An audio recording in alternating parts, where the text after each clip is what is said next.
This week on Erotic Awakening, becoming a service submissive with Luna and the Wartenburg wheel. Welcome to Erotic Awakening, an exploration of all things erotic. If you are offended by adult topics or prohibited by law, we recommend you stop listening right now. We want to thank our latest patron supporters. Thank you.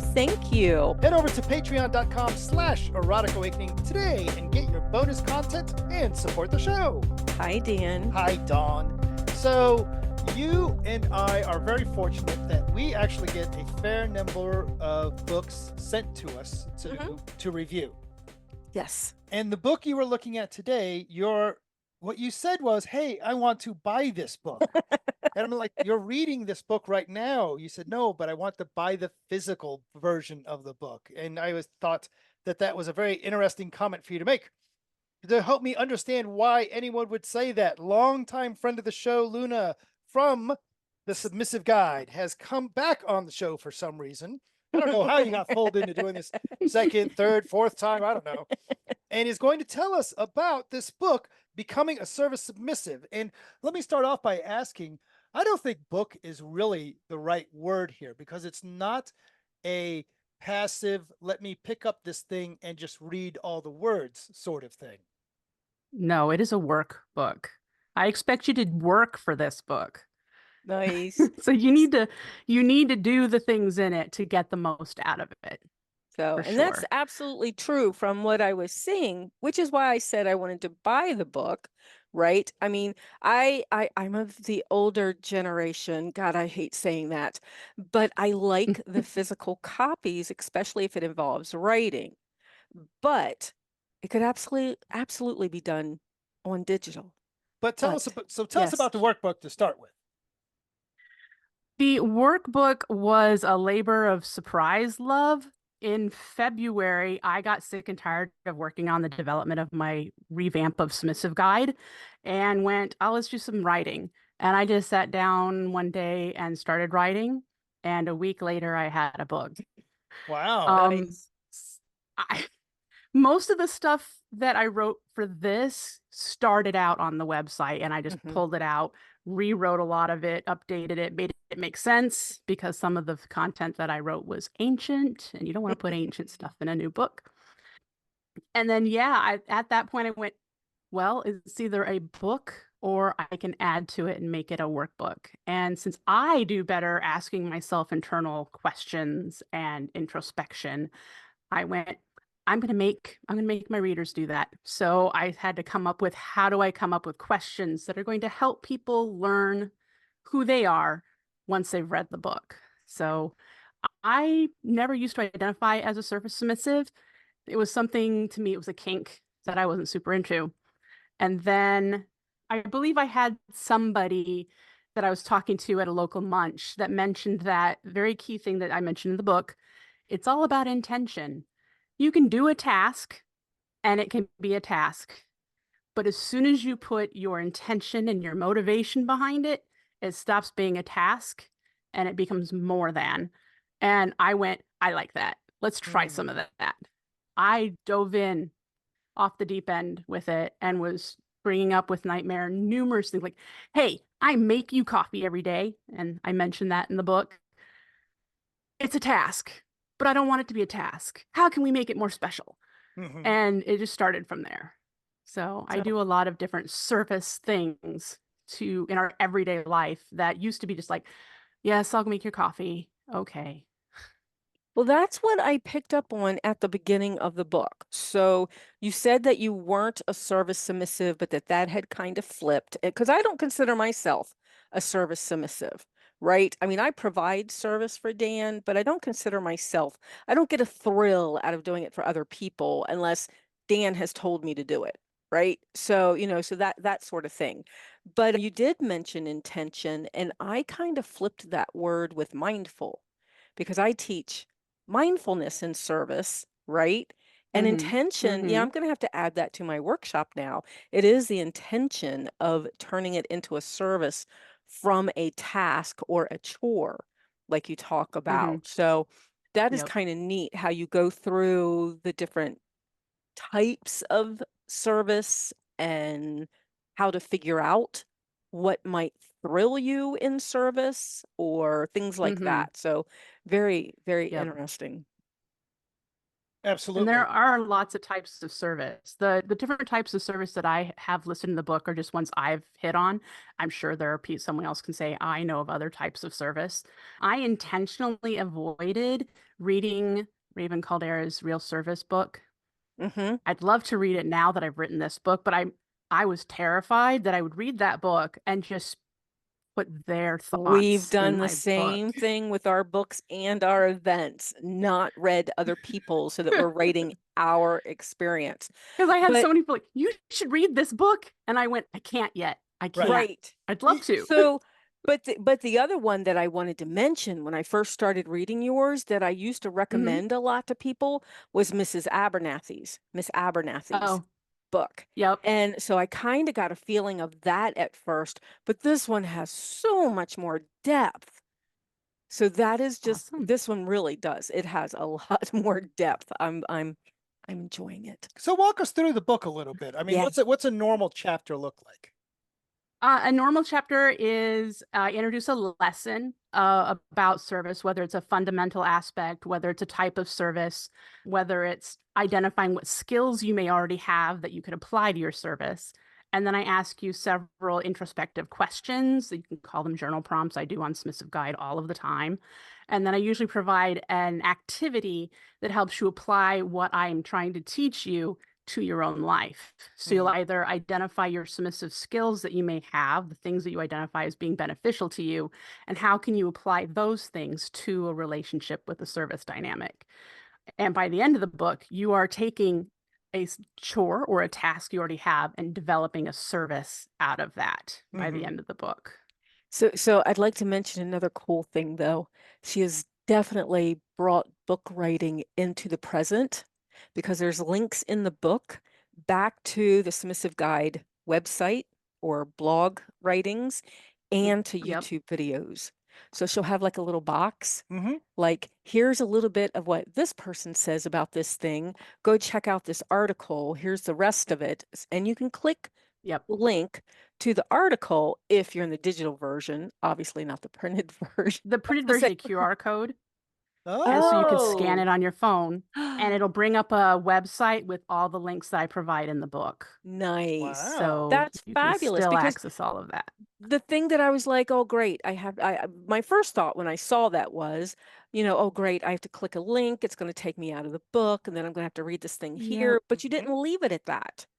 You then went further, and whatever was in that link, you shared in the chapter.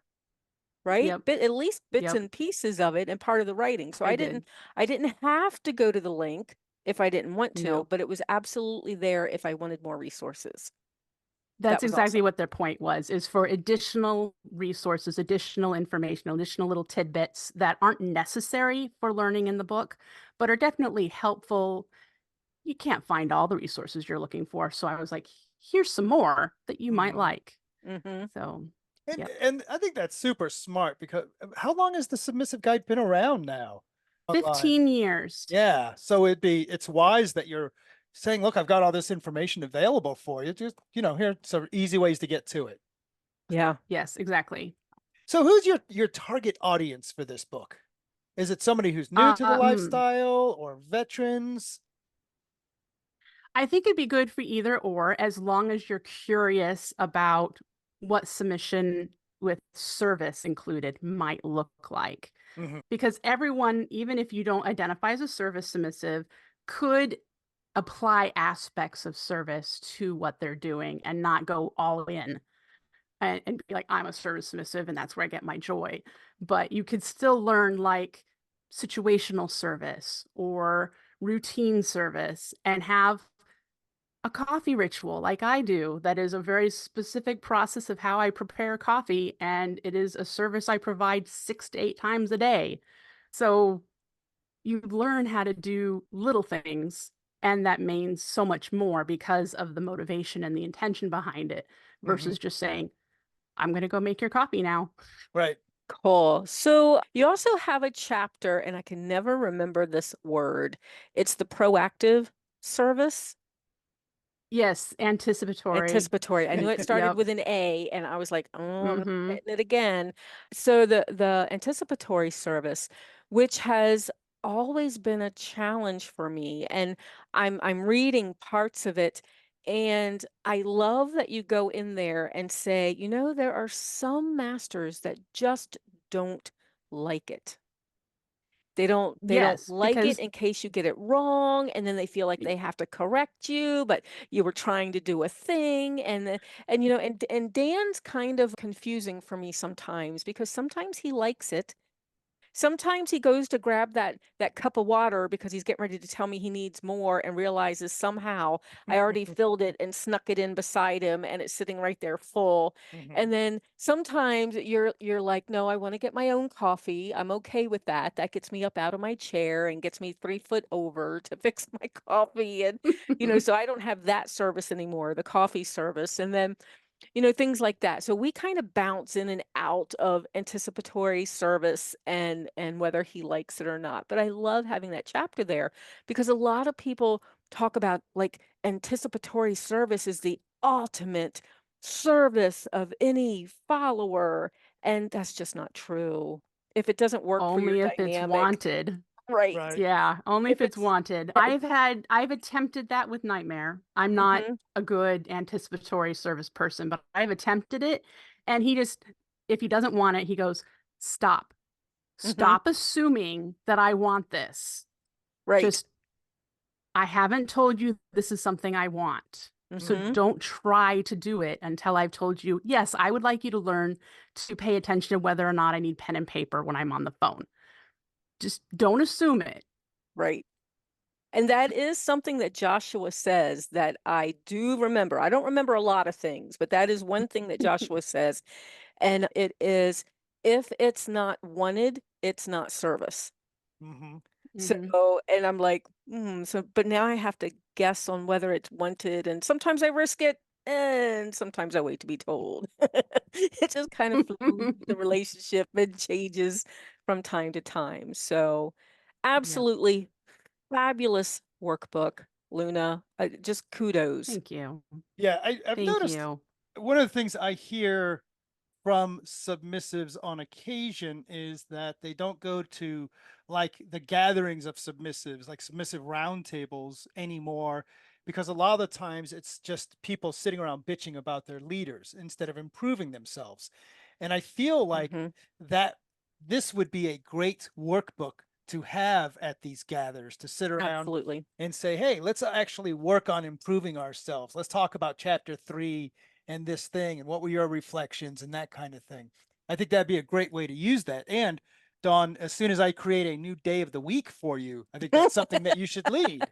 I was just thinking that I used to run a sub circle online that I did not allow that sort of talking to happen, right? It was all about, you know, becoming better followers, and I would absolutely run a book club on this. And like you Fantastic. said, I Mm, just need an extra day of the Awesome. week. Thank you. So, Submissive Guide, Submissive Guide does host those kind of forums once a month on our oh, Okay. great. Discord. So The they're always kind where we sit topical. I around and always bitch pick a about our topic. leaders God, or no. okay. No. So, and you said it was on Discord? And Yeah, it's on our Discord okay. server. Dominants are not allowed, so that in case we have something sensitive to talk Oh about, yeah. people feel safer to talk. And it's always got a topic selected, and it goes for about an hour and a half or so. Okay. And the Great. whole point is to better ourselves. So, Good deal. Maybe I'll join it yep. myself, and I don't usually get to join roundtables anymore. So awesome. Fantastic. So how can people find this book? People can find this book on Amazon. They can also go to shop.submissiveguide.com if they want the digital version. I list it there for sale or all of the other retail places that you can find it online. So, Fantastic. Fabulous. Hang out uncomfortably with us for a little bit while we go through the rest of this. Dawn, we are looking forward to the variety of places once we leave where we are right now, which we'll talk about in just a moment, as the one of the least liberal places I've been to, and we'll explain what that means in a moment. But in just a couple of weeks, you can find us at a variety of places, like presenting for Apex in Phoenix And Evie in Phoenix. and Eek in St. Louis. Kink School online in November. Not a Revival in Minnesota in December. And Apex in December. Cure in Columbus in January. Intrigue in Indy in February. And in June, you can find us at Tulsa, Oklahoma. So we've got a lot of in-person stuff, a lot of online stuff. So great. Keep up with all our events, book news, discounts, and more via the Erotic Awakening newsletter. And get your EA shout out like Lady Paz from Ohio. And Sir Eric in Brooklyn. Head over to eroticawakening.com and subscribe today. Awesome. Awesome. So we just mentioned that our next events are teaching at Apex and Evie. Yep. Right around the corner in November. Right around the corner. So just a couple of weeks from now, I think we are teaching for the Poly group at Apex. And I would have to look up the other two things that we're doing there, like I said, in just a couple of weeks. On Sunday, we will be presenting a roundtable on polyamory. And on Monday, we will be teaching a power exchange class. And then later for Eve, we will be doing chemical play. Ooh, nice. So really nice balance of all the things. But currently, Luna, have you ever been in Kansas? I may have been in Omaha, Nebraska, but that's as close as I can get. Okay, well, we are currently on our way to Phoenix, dragging the old RV with us. We have stopped for a week in a town called Liberal, Kansas. And Liberal, this town is not. It is not a liberal town, but that's fine. So, like we do when we go visiting new towns, what's the scene look like around here? I literally set the parameters for FetLife for 5 miles, 10 miles, 25 miles, 50 miles, 100 miles, no events happening here. Now, surely there are some kinky people doing some kinky stuff in this area, but they are not being very visible about it. They're not very visible. And it was kind of funny because we walked into a little steak joint, a little steak cafe, I guess it was. So there was guys in there with cowboy hats on, and my hair is dyed nice and bright right now, and lime green and purple and all the things. So the guys in the cowboy hats are kind of like staring at me like, who the hell is this? And then the young girls that are waitressing are like coming over and whispering to me, I love your hair. So they couldn't even say it out loud. So Luna, you've got some I color understand the going area. on there, some pink, red. I do. It's fuchsia right now. Ooh, Yeah. Nice. Dawn, we did have the opportunity before we left Kansas City to stop by the play space and play. We did. And it was the weirdest thing. My toy bag, the entire toy bag could have fit in basically a lunch bag. And even that would have been a little bit too big. Or a shirt pocket. Well, the problem with the shirt pocket is one of those 3 items. So we had 3 items we were playing with. One of them was a zapper, which is a little pocket zapper. Yes. One of them was my spanking hand, which is just my hand. But the other one was a Wartenburg wheel. And that's why I didn't want to shove in my pocket. So it was a little short, not reusable, a little short plastic Wartenburg wheel, right? So you would have been able to hide it in your pocket. You just didn't want it in your pocket, correct? Correct. That's what you said? Yes. Okay. Yes. So for people that are not aware, the Wartenburg wheel is, it's kind of one of the more recommended, more visible sensation play toys. It is this little handheld spiky pinwheel. Yes. And it can be used all over the body. I believe that the actual purpose of it is to see if someone has nerve damage. Yes. But you can do all kinds of different levels of pressure. It could be light and gentle, almost a tickling sensation, down to a more deeper, more painful, stabby sort of thing. And I'm kind of curious because you were using on me the electrical zapper, the 2-prong zapper. It's called a Cobra something. It's very specific. We've had this exact toy twice. We broke the first one. And so I should put the link on the show notes because it's actually hard to find. I can't find it like on Amazon or anything. I have to go to their website. And so we had the 2-prong zapper and then the Wartenburg wheel, but we had the plastic Wartenburg wheel. Which is awesome, but I wonder how it would have felt with the metal and the zapper. We may have to try that next time. We might have to. Because I bought a Wartenburg wheel, a metal one too. Luna, have you tried You might have to wear gloves. You might have to wear gloves, Dan. So that I don't zap myself? Yes. Yes. Wise, wise. Well, if you wear your punching gloves at We the could get it same all mixed time, we could together. get it all mixed together. Oh, Dawn- yeah. Wear your sap gloves. Those would be Yeah. awesome. So Dawn, describe because you are doing the moaning and groaning all over the place Oh just my off the God. Wartenburg. Yeah. So what I have figured out is that as I've gotten older, which I've now mentioned twice, I got to stop doing that. But as I've gotten older, and I talk about this on my older women's group, my desire for pain just isn't the same as it used to be. And COVID could have been part of that because, 3 years out of the dungeon, 2 years out of the dungeon, whatever. And, just not playing at that level anymore and the stress and blah, blah, blah. The pain, like the canings and stuff, the punching still does it. But the canings and the wood implements, none of that does it for me anymore. And I've kind of flipped to sensation play, which a play partner out of Cincy turned me onto the Zapper. Like I said, we had one years ago, but he tried that on me when I started saying no to all the impact toys in his toy bag. And I'm like, shit, we need to go back to that. So the Zapper and the Wartenburg wheel, sometimes I can't tell the difference. The Wartenburg wheel is so spiky that it can feel like a line of the Zapper. So they're actually kind of the same. I don't know that I can tell you when you were Wartenburging wheeling and zapping. It kind of combined together. That was really cool. But the Wartenburg wheel, when you do that, like up my spine, all those nerve endings, and no one's going to be able to see where I'm touching because this is audio, but there's a spot right at the base of the tip of my spine up top, at the base of my skull. There's like a bundle of nerves there.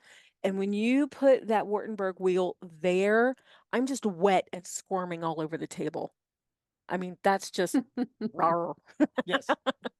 Luna, you seem to be smiling a lot here. Is this a toy you are familiar with? I am familiar with the 5-wheel design. They make ones with multiple wheels. I am familiar with one with 5. Oh. And I am more prone to playing it so that it draws blood. So Nice. you've got to pretty much bash it in there. Nice. So noted. We don't do a lot of blood play because dungeon rules are different.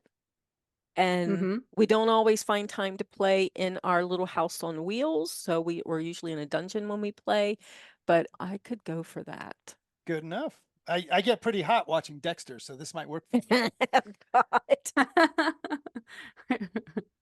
Oh my God. One of the things that doesn't particularly get me hot, but works for Dawn, are all these links to tentacles that are coming in. Oh my gosh. So Kitty and Chip spoke up and sent a link to a bully octopus. So it's not tentacle sex, but it's an octopus that punches fish that don't do their job in collecting food. I was picturing a bull with an octopus head or something. No, okay, that makes more sense. a bully octopus.